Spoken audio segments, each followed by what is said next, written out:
So first we prepare the lock with a little spray lubricant of your choice. Work the pick a couple times. Test each position to make sure that got spring tension. Then we start with a little tension. Looking for a position to bind. 3 binds, so set it.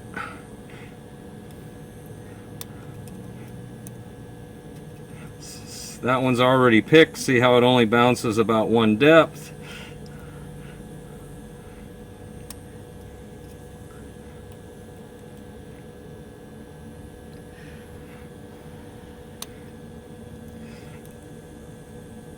Because that's what we're looking for, a single depth, and we turn it.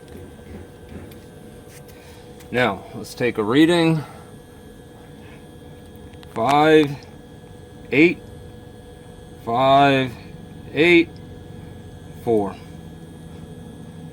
Okay, center it, pull the pick out. Now I already cut a key because this had a lost key and it works perfectly. My favorite in recording the cuts is a 3x5 card. They're cheap.